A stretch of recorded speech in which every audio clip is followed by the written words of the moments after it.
Hoi hoi chummas, this is Dan the GM, and I'm bringing you Season 2 of What the Dice. This season, 5th edition, Shadowrun, homebrew. But we're not here to talk about me, we're here to meet the players. Hi, I'm Jared. I play P. Dexter, a petty Deckard who has a score to settle. I'm Ethan. I play Cypher, the street samurai with questions to ask. I'm Tizzy. I play Voltage, and it looks like we're going into this face first yet again. Hey guys, Nightland here, and I play Sparkles, that satyr that has a pocket full of dynamite and a booty like how? Listener discretion advised. Content warning level green. Standard Shadowrun subject matter. Foul language. Sex, violence, drugs. For all of our content warning, none of these subjects go into graphic detail, but it is involved in the story of the episode. Listener discretion advised.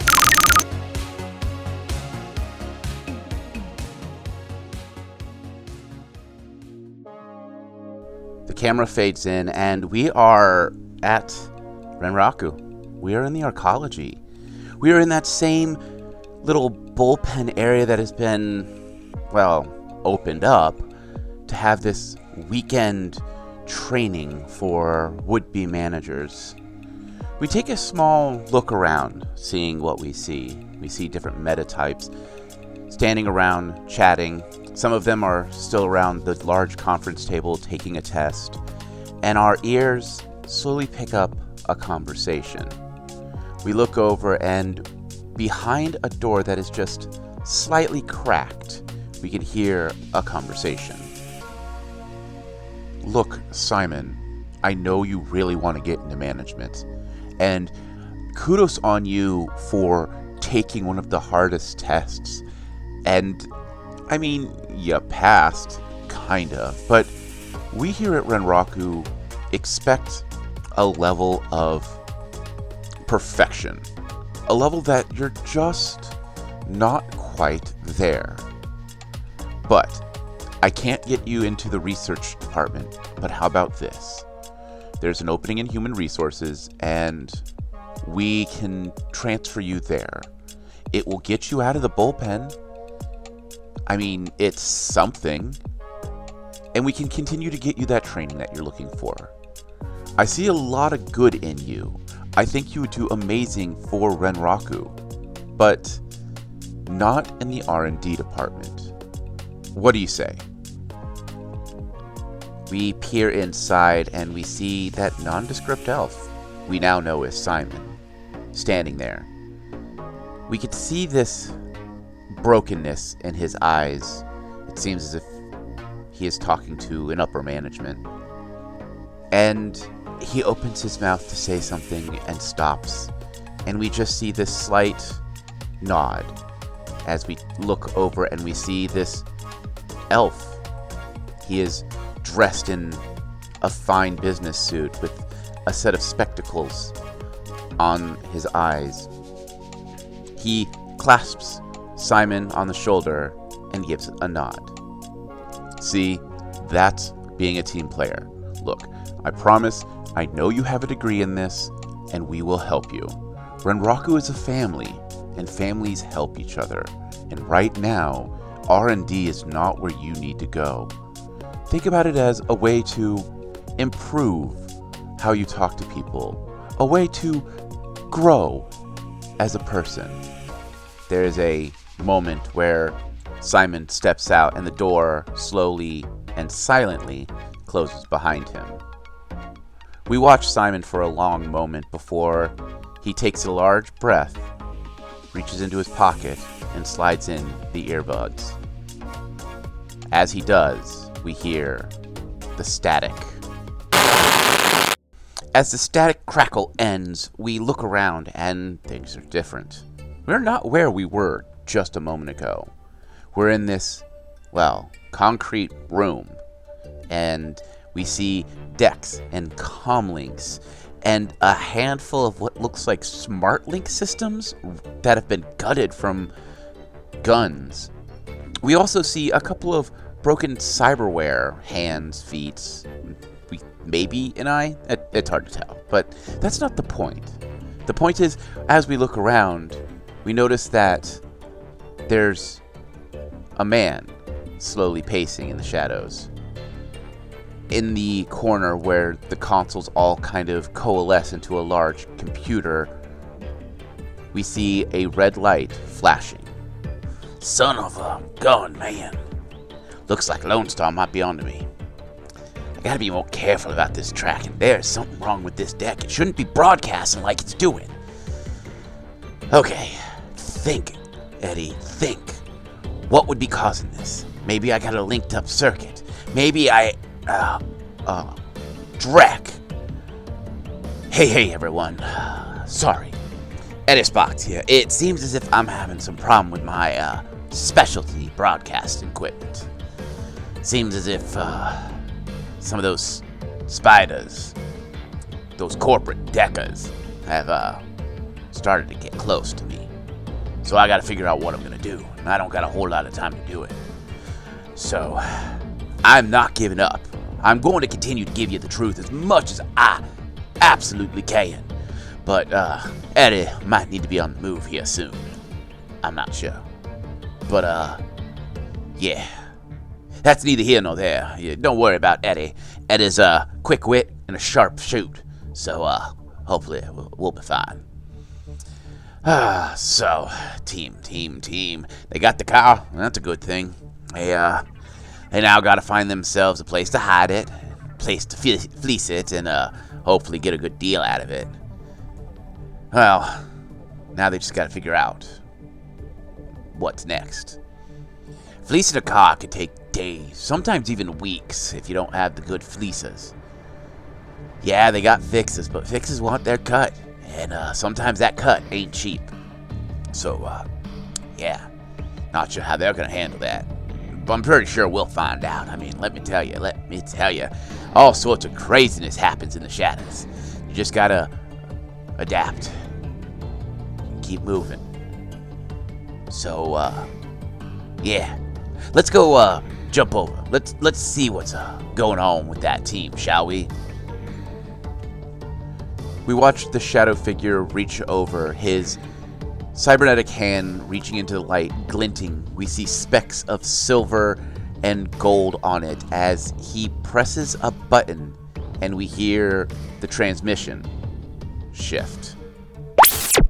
As the camera slowly passes and watches the street lights turn on the main street, we notice something in the corner. As the camera slowly pans, we look back at this parking garage, which has been the center of this run. There is 3 people in the guard booth now. A Minotaur in a officer's uniform, an elf in a finely pressed black suit, and the same guard as before. The guard from before is standing outside smoking a cigarette, his back to the irritated-looking conversation behind. The camera snaps down to a red light where we see both P. Dexter and Sparkles stepping out of the truck and walking towards wherever they're going, as Voltage and Cypher sit inside the truck. We come back, and what would you guys like to do? Who wants to start us out? Well, Sparkles, I'm assuming, is with Dexter going, hey, what do you want this time? Pointing to either the burger place or the taco place. Tacos, definitely. Awesome, tacos it is. And she's gonna go find a nice window to sit in and order some tacos. I want tacos now. We get the easiest job. We do right now. Voltage and Cypher, what would you like to do? Well, based on that phone call, we shouldn't have too much trouble getting in and out. So I think we'll go ahead and mosey on over there and have probably much more ease than last time. As you approach, the guard from before looks up at you, looks behind him, and then begins to wave you through as he lifts the 2 gates. That frantic hand wave of go, go, go, now, now, now. Like, he is not making you stop. He wants to get you out of the line of sight as quick as possible. Yeah, let's just hurry on before anyone decides to come and yell at us for something. As you get up to where the car is parked, the gate is left open, the hood is up, and it looks like they had tried to troubleshoot themselves. So, how do you want to go about dealing with this? Well, I say they want us in and out as quickly as possible. Let's pop the hood back down, put her in neutral, hook it up, and let's leave before someone comes over here. Sounds good to me. Go for it. All right, Cypher, give me a automotive mechanic roll, please. 1 hit. I'll spend some edge to roll that again. All right, go ahead and spend that edge and roll your failures. Reroll your failures. So, 1 hit again. So that gives you 2 hits all day. Okay, yep, 2 hits. With 2 hits, it takes you a little bit longer than you'd care to admit on finding the hitch point of this vehicle, getting everything tethered and rigged up. And now the decision now lies. Who is going to be in the sports car, which is not troll modified, or who is going to be in the truck that, with some discomfort, a troll could drive? You run a very convincing point. We've talked about this already. I'll get in the sports car. I'm not complaining. Right? Sounds good. Wish it went room, but Yeah, later, man. You can go room in it later. can I reach back and put the fuses back where they go? No time. You are on a time crunch. You have a very ticked off driver for this vehicle, and these guys are trying to get you out before this driver goes nuclear, is pretty much what you were seeing. Finesse roll? No. Dude, let's just count our blessings and get out of here before that elf comes and unloads on us. I'm in. Let's go. We're ready to go. All right. So, out as normally as possible? Yep. All right. Let's see if you get past this guy. All right. I need you to roll your pilot groundcraft and give a +2 modifier since you have the stickers and the suit and everything. 3 hits. As you are exiting, this elf storms out of the guard tower and steps into the middle of the driveway, making it to where you have to stop. Now, you don't have to stop. You could just run the fragger over, or you could stop. What would you like to do? I don't want Golden City coming down here. I will stop. As the truck pulls to a stop, this very, very angry-looking elf knocks on the window of the truck. I'll roll it down and be like, are you trying to get run over by jumping in front of me? This man just stares at you. If looks could kill, this might kill. As he points a finger shakingly at you. What did you do to that car? I didn't do nothing. They told it we tried to drive it out here. It was having engine issues according to the paperwork. He'll show him the paper. And we got told we'd come back later for it if we got called. We got called. We're here. He snags the paper out of your hand and reads over it. I didn't submit this. I want your name, I want your company, I want your owner's name, and so help me, if I can sue you, I will sue you so far in the ground, not even the great Dunkelzahn will find you. Give me the information. I'm just going to roll the window up on him. And I'm going to look at the security guard, like, are you going to move him out of my way so I can get this vehicle out of here? The one in the officer's suit steps out, and you can kind of hear a muffled conversation. And the Word Trog is thrown around a couple of times by the elf, which is promptly glared at by both security guards. Minotaurs are still trolls and orcs, as they actually kind of try to keep him out of your way by kind of putting themselves between you and the truck. After a minute or two of this back and forth, you see blue and red lights. It doesn't take long before you see a VTOL land. Whoever has knowledge Golden City, please give me a roll. Not I, says the fly. Hold on, I'm getting there. What Golden City? Area knowledge? Yes. 3 hits. Okay. 3 hits as well. 4 hits. All right. All of you would recognize the VTOL of an officer. The specialty shield brandished off the side. The VTOL's very distinct blue hue, as a man in a long, tailored duster steps out. He is calm, and he has a demanding presence about him. Anyone that had 3 hits or more would recognize Reginald. Yeah, Sparkles is immediately going, oh, Drek, that's Reginald.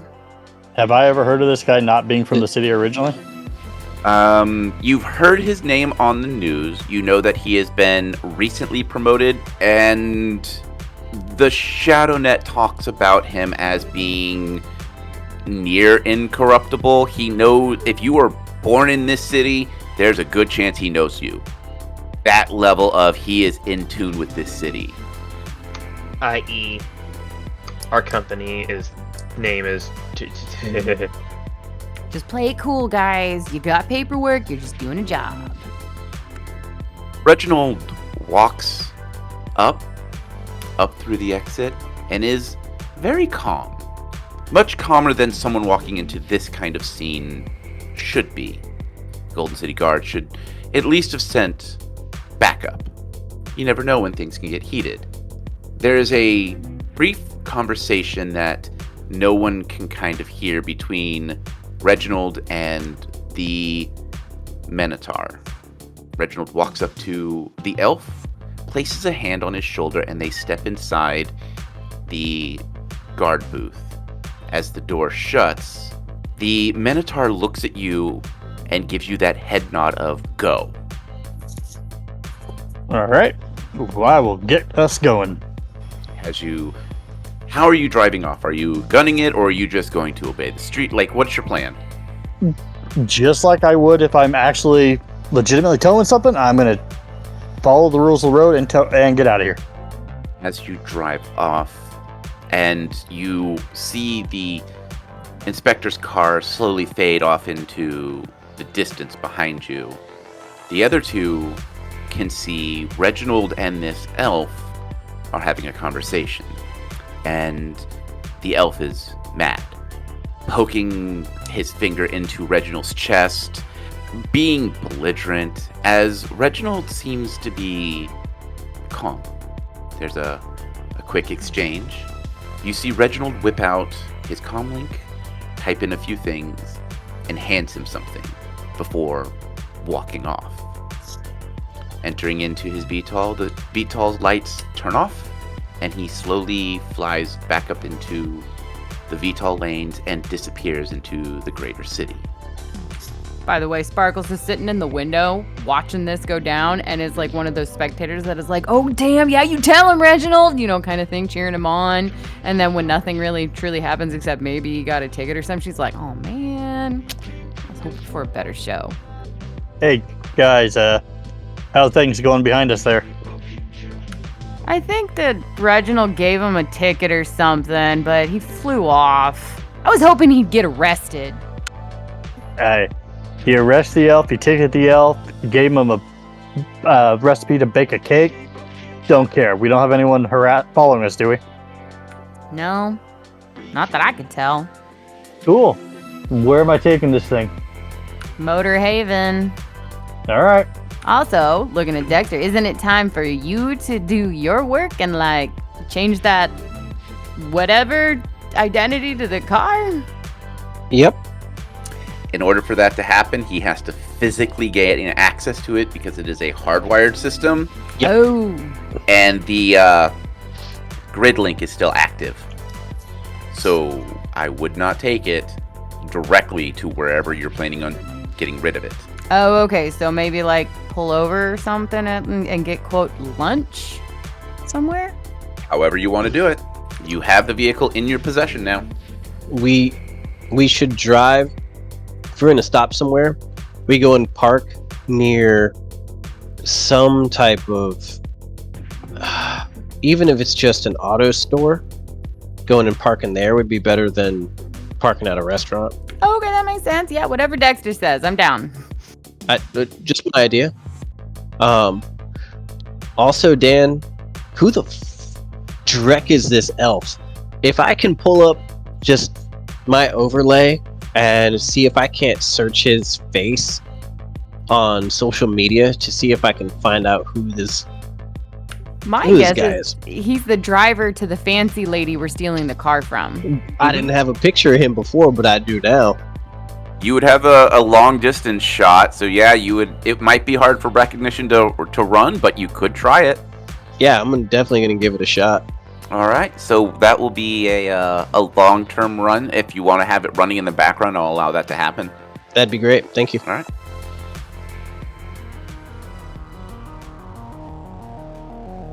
Hey, everyone, this is Dan, the GM, welcoming you to the mid-roll. So, mid-roll time. Let's make this short, let's make this sweet. At least let's try to make it short and sweet. Or short and sour. Or short and gummy. I'm now being distracted by the idea of candy.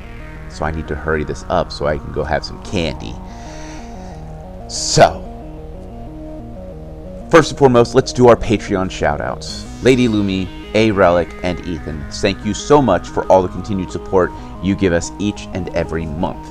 Every dollar you spend has helped us to continue to grow our show and help cover the money it costs to produce this show. If you are looking to be a part of our Patreon, you can head on over to patreon.com/whatthedice, and you can see all the tiers we've got going on. Some of the things we've got in the works for our Patreon.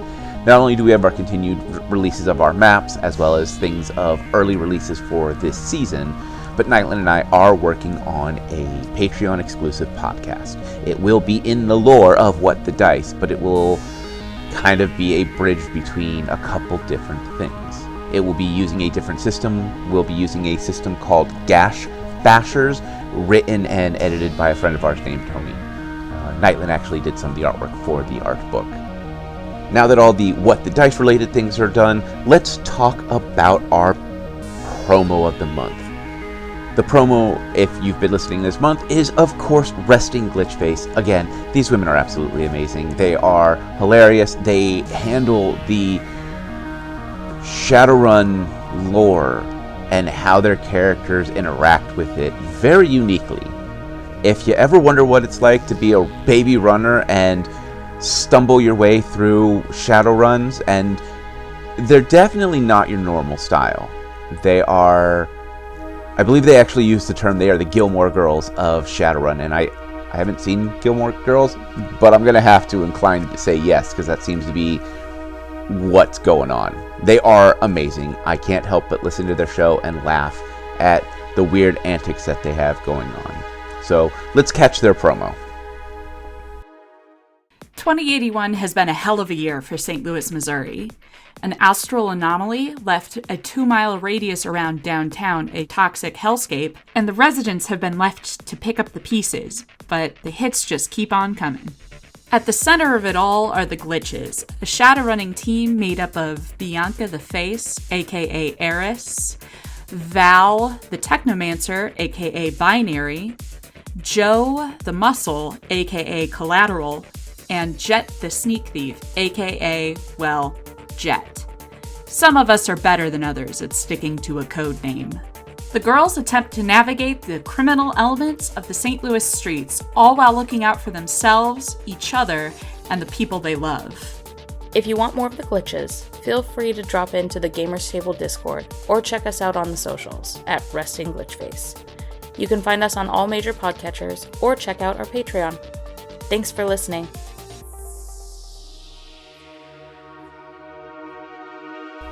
Now, if you want to check them out, if you head on down into the description, you will find links to their show and their Twitter.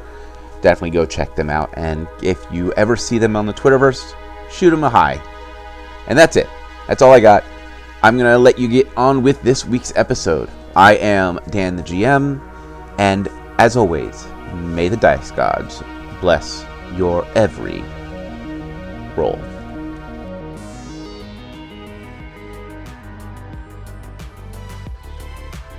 Alright, well, given Dexter's lead on, an auto store or whatever, she's gonna do a quick search, find one close by, and then get a VTOL for Dexter and her to go there.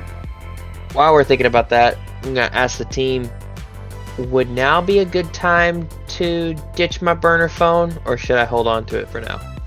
Ditch it. Ditch No it. point in having, yeah. Yeah, we'll just get a new one on a starter shack when we stop.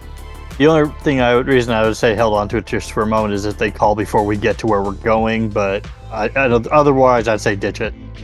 What does the group think? Maybe once Dexter changes whatever that he needs to. It's a burner. Toss it. It's still trackable, isn't it? Yeah. That's why you smash it. Right. I mean, do you need it right now? What are they going to do? Call us and get nobody to answer? I'm like, pick up. Who cares? Yeah, no, good point. We went home for the night. Yeah, smash it. Yeah, I'll smash it.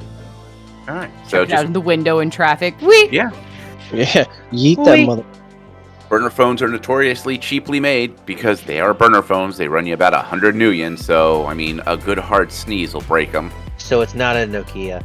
No, it is not.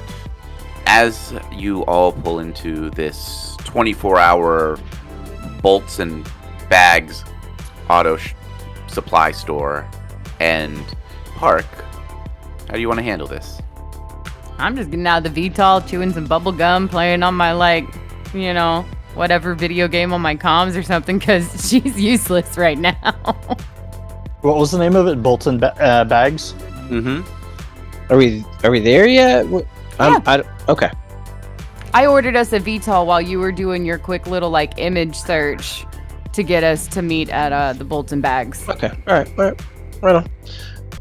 Yeah, no, I'm going to try to get rid of this gridlock so we can repair the car and get the hell out of there. All right. So there's a couple of things that are going to need to happen. Sure. You are going to need to find the GridLink the GridLink box. So I need a perception check. Right on. Well, in this situation, knowing I have to find it, I'm gonna have Voltage help me, so that because I'm not a mechanic. Neither is Voltage. Oh, I'm sorry, not Voltage. Cypher. I'm gonna have Cypher help me, so I can actually find this thing. All right. So both of you roll a perception. 4. 3. Okay. And while those guys are doing their thing, I'm just kind of kicking back, playing on my phone, but watching for anything. Okay. Berries and cherries coming or something. With a 4 and a 3, respectively, it takes you a couple of minutes, but you find it. It's, of course, in the hardest place to get. Good thing that your Decker is not a troll or an orc, or this thing would be near impossible to get your hands on. Hey, Dexter, I now need a hardware test, and you will get a +1 because you have auto mechanic tools with you. Hell yeah! That's a 6, my good buddy. With ease, you take a handful of tools and you pop the security system and pop the black box out without triggering any of the safety protocols. Taking time to move a couple of wires here, unscrewing this just a little bit there, you're able to get into the digital inner workings of the GridLink. Now from here you can hardwire in and have access to this particular car's VIN as well as all of its commands. Pretty much you have access to the tracking software as well for this particular car. Okay. You will have to hardwire into this, so Yep. We will start with a hacking roll. 5 hits. 5 hits. It's not hard. You've probably messed with simulators for this for training purposes, quote unquote. And after a couple of minutes, you're able to remove this car from the grid link, sending up a ghost signal and then having it to where it registers as the grid link battery has a fault and shorted out. Now, that just means that inside the dash, you're going to have this constant error number on the screen. But it is now off the grid link and completely untrackable. Dun dun dun. So, Wunderbar. anything we need to do to make sure they can't track Voltage's truck here, since they scanned it when we went through the first time, probably the second time? Changing the license plate number. Same thing we're gonna do to this one? Oh, you can just ditch the license plate off this. Yeah. What about them scanning us? Anything we need to do about that, guys? I cannot get into their camera system. Gotcha. Not with. They'd be coming looking for all of us then. Yeah, we don't want that. The company will be gone by the morning. Unless you want to keep it. Or probably not, right? Can always make another one. There you go. I'd say just make another one. I was more concerned about them having his in my face or anything like that. Elves all look alike with their nose in the air. All right, well, we could take this thing and tow it into our new home for it? Is there anything else you want me to do to the car before we take it anywhere? The gridlock's gone. Anything else we need? Any other tracking system on it we know of? No, I don't know of. Do I, Dan? Yes, GridLink is the only tracking system that they use in these vehicles, Okay. which you have successfully disabled. Now we're good. Well, we could either tow it or we can plug the chips back in and drive it. At this point, I'd just say tow it, but Nah, plug the chips in, man. Make it go vroom vroom. You guys also killed the battery. oh, that's right, we did. We have jumper cables. And we're at a parts store. We could buy a battery. No point in towing it down the street when we could drive it. In my opinion. Just in case. Sparkles is just gonna smirk and like side-eye glance over. I'm going, you just want to drive it. All right, so you guys gonna fix it up or what? Or are we just gonna tow it to Motorhaven? Whatever you want to do. Gridlock's gone. I'm all for, at this point, just towing it in. We can fix it there and sell the damn thing and, have our money. Sounds good to me. Anyone else have any thoughts or comments?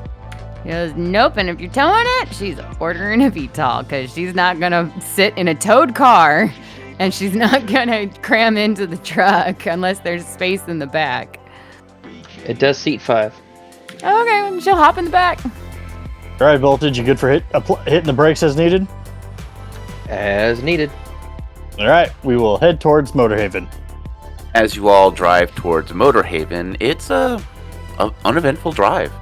The city is getting quiet as it's now into night. It's past dinner. And Motorhaven is lit up by these massive floodlights that extend up past some of the junk heaps.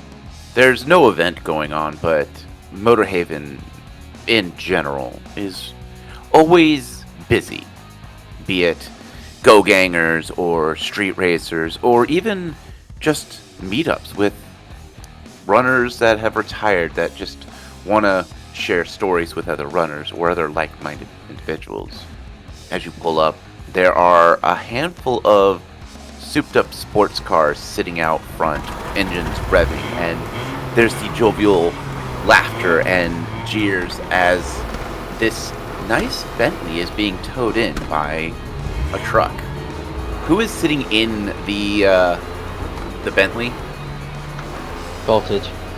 Voltage, you are getting jeers and people are making comments of what couldn't afford the upgraded no breakdown edition things of that nature. Just those jabs of these guys and women are probably their own mechanics, and they are poking fun at the car being towed in. Okay. Hey, Sparkles, where's a good thing place to park this thing around here anyway? Don't you know where to park it at the moment? There's always parking. It's a dirt lot, so it's just find a place. Because wherever's good, it's a dirt lot, man. All right. He'll find a nice, out-of-the-way, quiet spot to park it, if such thing exists. Not really out of the way, but there's a place where it's not easily seen, at least from the roadside. As you park and start to unhitch, Motorhead comes walking out of the main garage, a oily rag in his hand, as he raises an eyebrow at the group. He's gonna give a nice, joyous wave while standing in the bed of the truck. Anyone else want to do anything? No. Cypher will give him a nod. He looks around at the group, and his eyes lock on to Sparkles, raises an eyebrow. For the love of anything holy, please tell me that that gridlink is disabled. He goes, oh yeah, you think I'd bring this here? Our Decker took care of it. Good. So, what in... Oh, why are you bringing this here? I'm guessing it's hot. Well, I mean, maybe a little bit. But, I mean, we just needed a momentary place to park it so then we could sell it. Okay. But the grid link's off, so, you know. Now, when you say it's hot, are we talking like it's a match head hot, or are we talking it's nuclear fallout hot? She goes, well, I mean, the owner doesn't know that we have it, but the driver of that serves her is, I don't even know if they know it's gone yet. Alright, so, you're gonna want to park it here. Until we find a buyer. Unless you want to buy it for parts. I will get you some pricing on my end. And if you want to reach out to your friends and people who wants to buy it, I'll try to clear all the information. Maybe I can do you a solid on that. But my work don't come cheap. I mean, I figured if you were helping us out, you'd get a cut, of course. I know how the biz works. Good. So, I will... Sparkles... She just has a big cheesy smile on her face with little heart eyes like, yeah. I'm really... If that grid link's active... It's not. Alright. I watched him hook up to it myself. Alright, fine. With my very own eyes. As she points and blinks. So, unhitch it, I'll push it back behind some junk, I'll throw a tarp over it, and I'll get you some pricing. It'll take me a couple of days. Alright, I mean, in the meantime, we'll reach out to our peeps and see if we can find a buyer too. Good. I'll let you know if there's any problems. So, y'all skedaddle. Unless you all want to go hang out with Nitro and her crew, I'm gonna go hide this nuclear fallout. Why are you saying it's nuclear? It is a fancy frackin' Bentley in a junkyard. Okay, well, like, I wouldn't say it's nuclear. But now it's a fancy frackin' nuclear hot thing with a tarp. Yeah. Alright. Motorhead walks back into his office to grab the tarp and some supplies while you all unhitch the truck. Well, from the truck. Sparkles isn't doing anything to help with the unhitching because she don't know nothing about that. She's just sending a text to Motorhead being like, you mad? Question mark. You get a response back of, no, but heads up would have been nice. I thought she asked him about that before. Like, selling it. Selling it, yeah, but not parking it there. She goes, oh, I thought the heads up was when I was asking about selling it like a couple days ago. You get a response back of, selling is different than hiding. Want me to take it somewhere else? You get a response back of, no, it's good. Just, I gotta pay off a couple of Nitro's guys to keep their mouth shut. How much they run? I can help. He sends back about 100 nuyen each, and there's about 3 guys. Okay, tell you what. I'll cover that cost. You get a thumbs up emoji. Alright. I'll cover their silence charge. No problem. As Motorhead pushes this Bentley into a nice hidden location and tosses the tarp over it and begins to secure it. The team has a couple minutes to decompress from all that has been happening. Is there anything y'all want to do? Well, she's immediately sending, creds to Motorhead, but she's not saying anything to anybody about it. Okay. And she's hitting the taco trucks, or the food trucks. She is starving. Yep, I'm gonna go hit a taco truck. I am hungry, especially as they were talking about tacos beforehand. Voltus sees Sparkles eyeballing the taco truck and immediately starts following. Okay. So with that, as the team gets their chance to enjoy some greasy soy tacos, we're going to end this episode here and the last part of this run.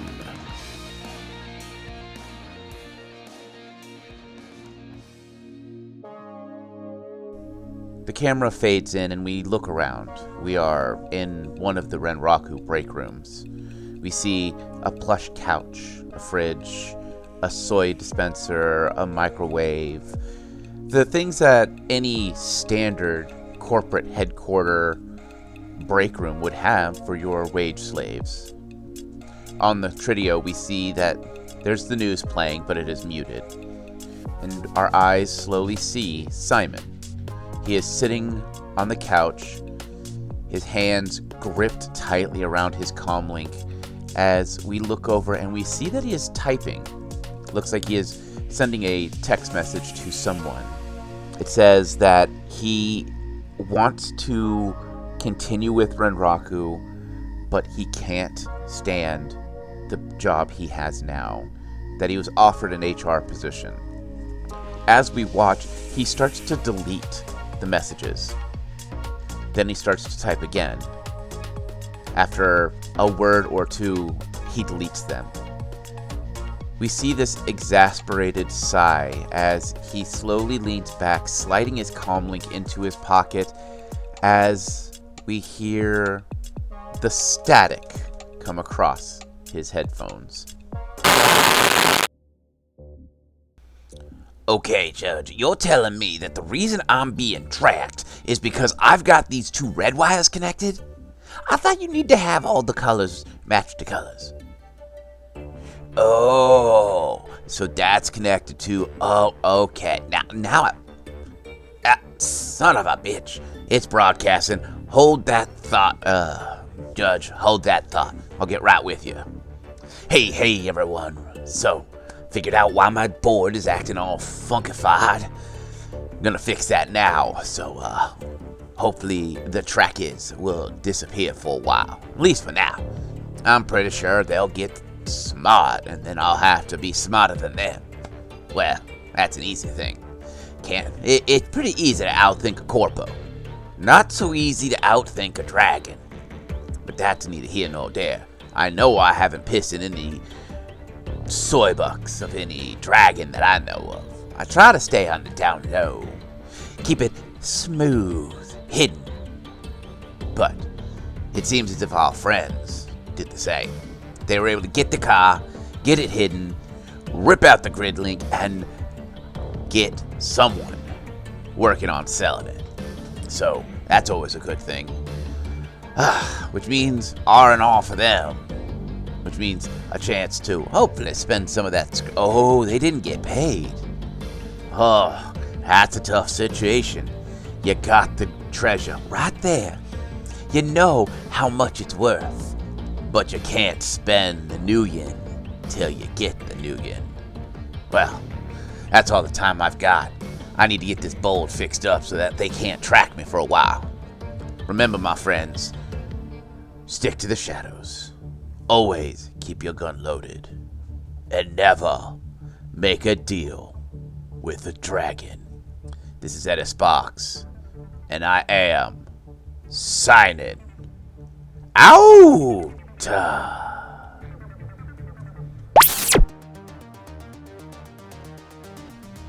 Hey everyone, Nightland here, co-creator of What the Dice, and player of Sparkles for Season 2, to do some thank yous here at the end of our episode. First and foremost, I would like to thank each and every single one of you for listening. We would not be here today without you, and I do mean that sincerely. We never thought we would get this far, and knowing that there's someone out there, yeah, I'm talking to you, the one with the earballs listening right now.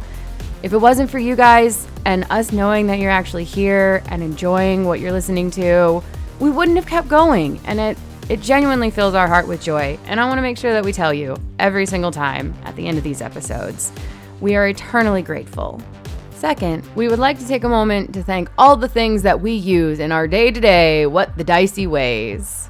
First up, Epidemic Sound for our sound effects and music, Podbean for being our host, Foundry VTT, and Forge VTT for creating their virtual tabletop gaming applications and services, Craigbot for our recordings, Catalyst Game Labs for Shadowrun, which is the current system we are running.